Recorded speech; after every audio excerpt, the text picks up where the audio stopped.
The 2024-2025 Champions League season was one to remember. It ended with the champions, as you can see behind, PSG winning it for the first time in their history. But that doesn't really tell the whole story, right? Paris Saint-Germain were struggling in the league phase, and I think about the first four games, and finding their way back into the qualification spots. That is from 9th to 24th, knocking out Brest just 7-0, 10-0 in total aggregate, um, and some other big teams along the way with Liverpool, Aston Villa, and even Arsenal. They knocked out four English teams. At least they won four English teams within the year, Man City included in the league phase games. And some other interesting things happened last year, like former Leverkusen starman Florian Wirtz had the most player of the match awards, winning it 5 times. Some other important stats like Due, 19 years old at the time, scoring a brace in the final, being the youngest to ever do it, and so many records went along the way. Champions League is back again, but more electrifying this season. We have four newcomers: FK Bodo Glimt. We have Qarabag coming for the second time in their history in the Champions League. We have the other three teams I have not mentioned. I will recall them later. USG, winners of the Belgian League, and who are the other two now? We'll talk about them later. However, nice to meet you. My name is Adiwale. I am the FPL manual. If you have been following me on Twitter, you would have been seeing many posts about wants to watch players to look out for, and we're back. Champions League is back, so this podcast is back. Thank you for tuning in. This audio will be recorded for both Spotify and for our YouTube live audience here. So for those on Spotify, please chime in your opinions or comments later in the post that will be made later. Let's get started. Before we get started, I wrote a recent article on how to play Champions League Fantasy. If in case you don't know, you have never played Champions League Fantasy before, this article just came out literally a few hours ago, if I'm not mistaken. So, how to play Champions League article, check it out on Rotoballer. I'll post it on Twitter. I'll also link it in the description in this video here. For those that are listening, you can also check my Twitter account to see it at the FPL Manor, and it will just give you an overview of the chips, the prizes to be won, scoring system, captaincy swaps, auto subs and manual subs, and so on and so forth. So that will be that. Let's start with Champions League itself, the game Champions League Fantasy. So last year I finished with, I think was 22k ranking. I'll put it on the video here. I finished with 22.29k. It's not easy to really know your ranks because Champions League will update it later.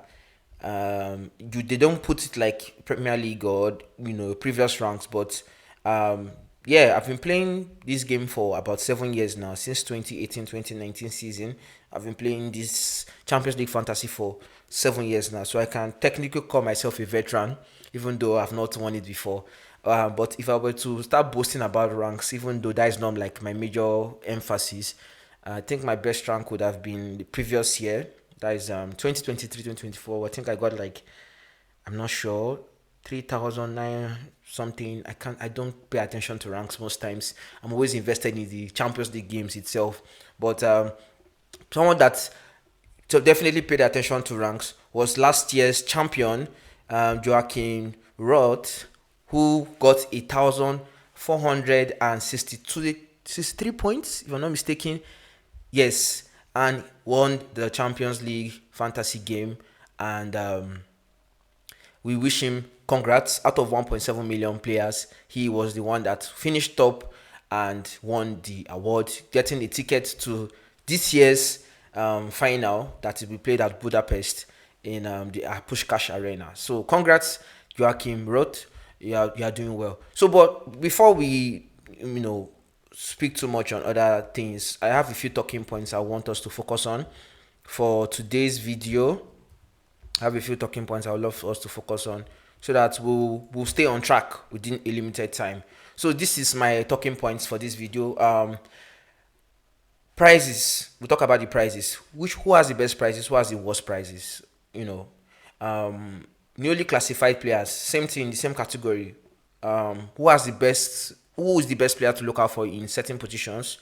Let's say forwards, midfielders, defenders, and who are the players that I don't really like their positioning or where they reclassify them to. Best features to target, budget bargains, and top stats and huge signees. So these are my talking points. I'll try and do this in as quickly as possible. I don't know how long this video will be, but I'll also put timestamps here and there so you can skip to your favorite segment in this talking point area and enjoy the rest of the video / pod for those listening as well. So let's start with prices. Let's start with the pricing system. So let's look at the prices.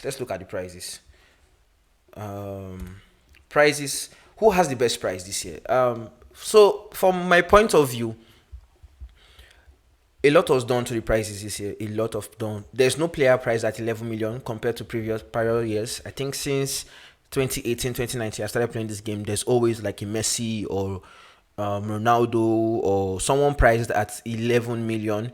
But this year we have like a good range of prices. The premium assets are priced at 10.5. You can see on my screen here, Harry Kane, Kylian Mbappe, Mohamed Salah, Haaland are all priced at 10.5. The most significant price drop I've seen was Vinicius Junior dropped from 11 million to 9.5 and also reclassified as a midfielder. So I think I'll just merge these two sessions together, the pricing and the classification segment as one segment. So Vinicius Junior was priced down to 9.5 million and he's now a midfielder in the game. He's not more a forward as he used to be in prior seasons. So it's one of my best prices. I think my next best prize would be who was that player on my mind I was thinking of recently. I'll say defenders. A lot of good defenders this year.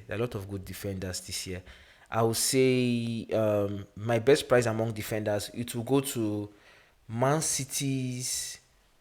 There's a Man City defender. I can't recall now. Man City's defender. Is it Aitnori? Yes. Aitnori priced at 5 million. Very big bargain for us that play Premier League, fantasy, or rather FPL. We know how good of an asset he is. So price there at 5 million is a very, very fair bargain. Question mark is, will he start regularly when the Europe starts? We'll get to know later when the game starts proper. So I've been posting a lot concerning the new season. I've been posting a lot of things concerning what are the best players to get. And if you're not following me on Twitter, you might miss out on them. But I've been posting a lot. Players that are priced at 4 million, players that are priced at different prices. So we'll get back to them later. But let's not move away from our discussion. Who has the best price and the worst price? So I've mentioned Aitnori. I've mentioned Vinicius Junior. I don't know if you guys have any other players you want to mention that has the best price. Let me know in the comments. But who has the worst pricing and worst reclassification? First of all, Luis Diaz. Luis Diaz was priced at 7.5. Fair price. But he was reclassified as a forward. He is not a forward. Luis Diaz is not a forward. He has never been, he's a forward obviously as an attacker in that formation sense, like football game. But like in terms of fantasy points, you just switched a midfielder or someone that could have been a midfielder in fantasy game to a forward. It would have been one player I would love to have because he's on form and he's a very decent, or rather very excellent player for Bayern Munich since joining from Liverpool. However, I don't like the fact that they classified him as a forward in this game. It's not fair. Another player is Cody Gakpo. I was expecting Gakpo to be brought down to a midfielder. He was priced as a forward last year as well. I was expecting him to be transitioned into midfield, but it seems like we'll have to work with Gakpo as a forward. But the worst classification I have seen has to be Joachim Says. Oh my God. This guy played as a right back last season for Club Brugge. He's playing as a left back right now. But he was reclassified as a midfielder. He is nowhere close to be a midfielder. This is the worst. This is the worst reclassification or classification of any player I've seen in the game. I don't know what the developers were thinking, or I don't know whether it was the recent performance he had in the qualifiers with 2 goals and 1 assist in the game against who did he play now? I can't even remember. To move to the next round or to qualify among the final 36 teams, I did not expect Joachim Sears to be 4.5 and a midfielder at the same time.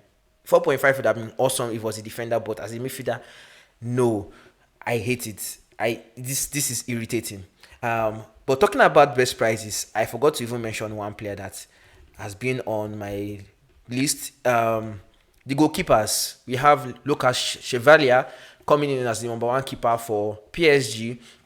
Former Loicli goalkeeper, had 11 clean sheets and 96 saves, and it comes in at 4.5. One of the best prizes so far. Him and Joaquim Garcia. Joaquim Garcia, also named number 1 for Barcelona, has been very, very instrumental since the start of the season for them. Currently has 12% ownership. Has a little bit of difficult games in front, but definitely a bargain buy for his price. So moving on to the next talking point, let's check what we mentioned that we'll speak on. Best features to target. So looking at best features, I will quickly bring this up on the screen.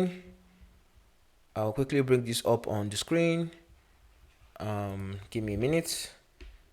I have this saved here. Yes. So I designed this personally when the draws were done. I didn't want to save time doing like a draw reaction video, so I went ahead to look at the teams that have the best features on paper. Feel free to just disagree where you think the difficulty is maybe too simple or too hard, but based on my estimations, these are the teams with the top. These are the top 5 teams ranked with the best features. Why do I say so? First of all, Tottenham have no contender they are facing in the first 6 games.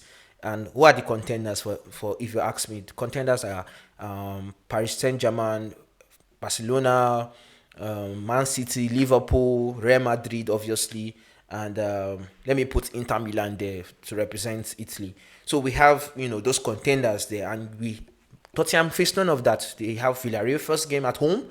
They now go to Bodo Glimt in Norway to face them. Bodo Glimt first time play experience in the Champions League. I mean, it's going to be tough for them to get a result against, Tottenham, who are Europa League champions. So after that, they go to, I think the Monaco game might not be as simple as it looks on paper, but if you look at the quality of the French League versus the Premier League and Tottenham's form, I would tend to disagree that would be a somewhat hard game, but it could be hard, who knows. Reality is different from our estimations. So definitely, that is an easy game on paper. Copenhagen at home, easy game on paper. Only PSG they will face in the first 5 games away from home. That's a very tough game. They've already faced already in the UEFA Super Cup, so we already know what to expect in terms of quality, and we'll see if Tottenham can do a better job in getting a result against PSG this time when they go to Paris to face them. Then the game week 6 match is at Slavia Prague, at home to Slavia Prague. So the list goes on. Inter has also very similar good features. They only face Atletico Madrid and Liverpool from game week 5, 6. So within the first 4 matches, you can plan within those periods to target their assets. Napoli only face Man City away from home in match day 1, but after that they have Sporting CP, PSV Eindhoven away from home, Frankfurt at home, Qarabag at home. So they have some nice features from especially week 4 and 5 before they go and travel to face SO Benfica. We have players like McTominay in the Premier League. McTominay in Napoli, player of the season last year in Serie A, MVP of the season last year here, priced at 7 million. One of those players, I love his price. I have my questions around DMs. I will go back to that towards the end of the video. And the list goes on down to Liverpool, down to Barcelona. And players with the worst features, totally avoid them. This set of teams, these are the teams that are newbies. The newbies. Only Qarabag here in this place here is not a newbie, and but they have some tough features. Bodo Glimt, USG, that's Royal Union Saint Gilios or so. I can't pronounce it well. Forgive me, whoever is listening to this that is from Belgium. Paphos and FC Kairat Almaty is very hard on paper. For these are the teams I will tell you to back away from in terms of targeting their players. They have some very nice players, like obviously Bodo Glint's striker. We will not forget his name, Kasper Watts Hoig, has 16 goals and 5 assists in the Norwegian league, but unfortunately he's injured right now with the thigh injury and he's going to be out for 3 weeks. However, they have signed a subsidiary striker on loan, Ola, who is going to play in his stead. So yeah, that's basically the best features to target. Bargains. For bargains, I have been speaking on bargains for a while on Twitter. If you follow me on Twitter, you would have seen me post wants to watch, like a series wants to watch. I've talked about a few bargains per position, but if I was just going to do an overview here on my favorite ones, it will be the Ajax defender Yuri Bias. Ajax defender Yuri Bias also.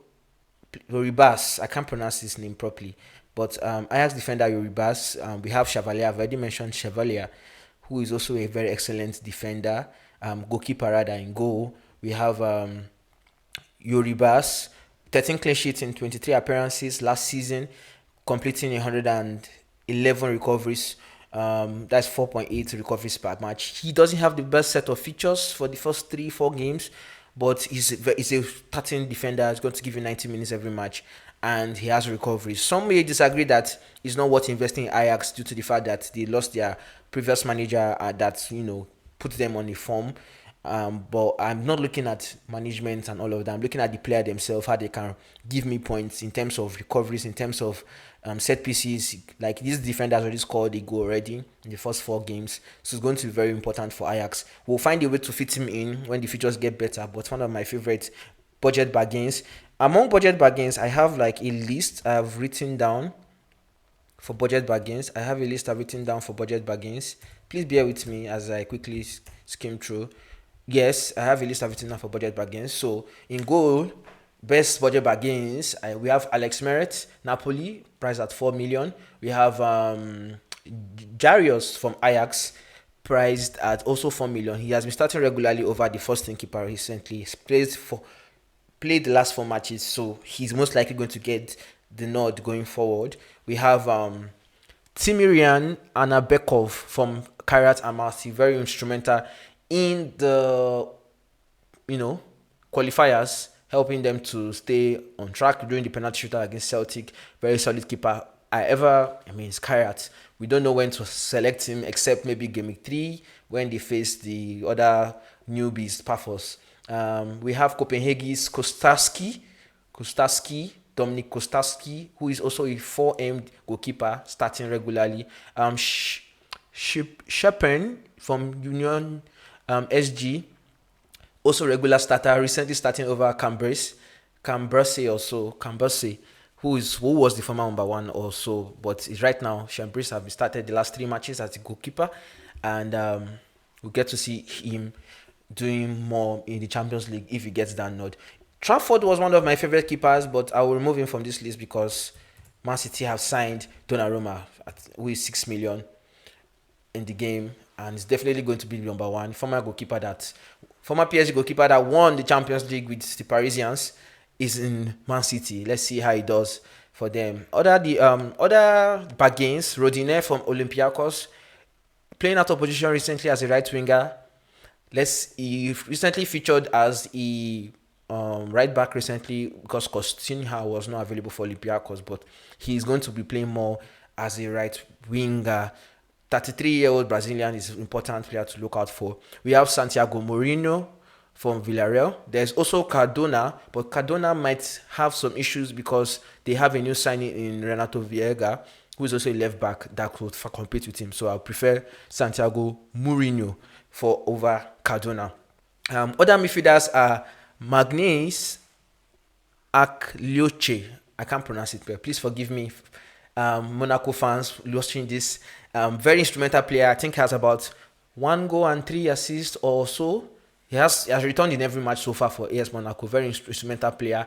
Chan Uzin also falls into that category. Him and Bahayo are very important players for Frankfurt. Chan Uzin has 1 goal and 3 assists in the last 2 or 3 matches. 3 matches. So a very important player for them too. Larega from Copenhagen, very important star. Remember him from the 23-24 season where he was very instrumental for Copenhagen, helping them. I think he's on pens, if I'm not mistaken. But now that Cornelius is like the striker, most likely Cornelius is the one taking pens. Some other good players from Copenhagen. Forwards, we have Luis Suarez from Sporting CP. We have Christos Zolis from Club Brugge, priced within 5M. 5M. Then we have Kasper Hogg, who I've mentioned before. Then I have my own favorite best center midfielders priced at 6 million. Neves number 1 on the list. Jude Bellingham number 2 on the list. Minamino from AS Monaco, number 3 on that list, and Andre Goulet. I think Andre Goulet should be even second on the list, but he's also a top player to consider in that price range. Who is your best 6M midfielder? Let me know in the comment section. So I believe I have spoken more than 20 minutes now. Let me see what I still haven't covered in my talking points. Top stats and huge signings. After this, we'll wrap up this video. If you are still here by now, please give this video a like and subscribe. This is the 2nd year of me running this channel on YouTube, but this is about 5 years doing podcasts generally for FPL, AFCON, Fantasy, so many other fantasies I've covered over the years. So please leave a like on this video. I'll try to improve the graphics. As you can see so far, I will try to work on it and some other things. So top stats and key signings. Let's start with top stats. Top stats. Harry Kane has, in his 100 matches at Bayern Munchen, has scored 91 goals and 25 assists. 91 goals and 25 assists. This is a man in his 30s and he's giving us numbers. Definitely want to have next season top player, top elite player, top athlete. He's a star man to have next season. So please do not ignore Harry Kane. Try your way to fit him in. I don't know how you will do it, but you have to do it.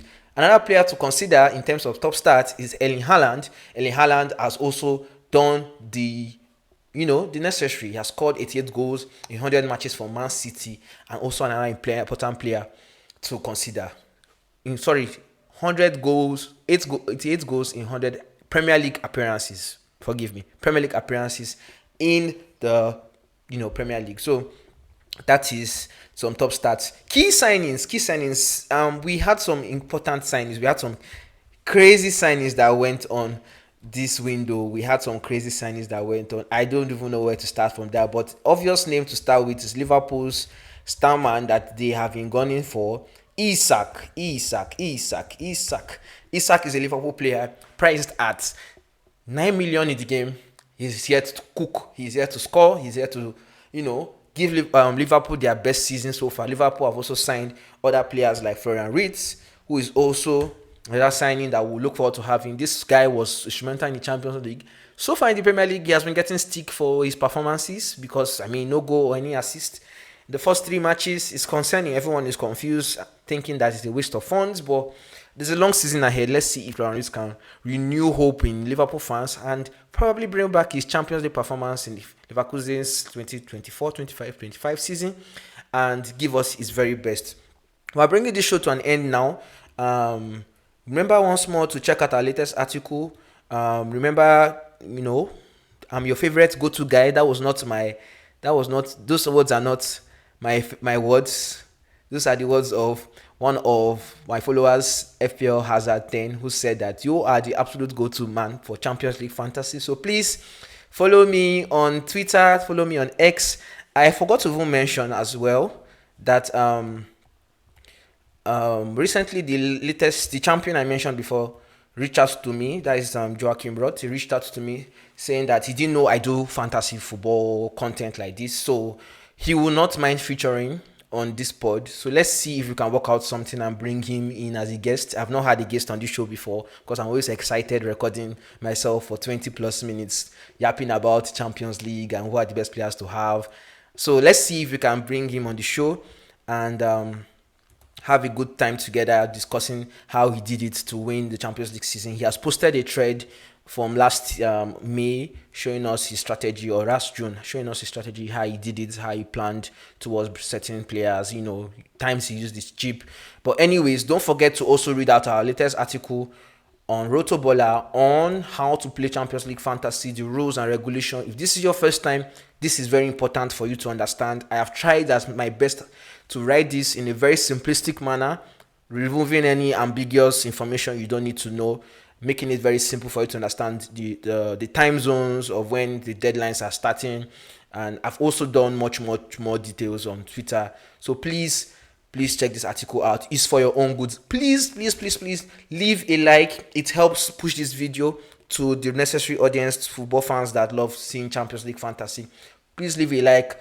Subscribe as well. I have less than 200 subscribers. It will not be bad to consider we making it 500 subscribers by the end of this season. Thank you for tuning in. Do have a lovely day ahead. We'll be back for another video by match day 1. Let's see if we can work out some information before then. More articles will be coming on Twitter. I'll be posting more about features to targets in more details. Cheap strategy. There's an article coming out. Stay tuned for more. Thank you for tuning in, guys. Have a lovely day and bye.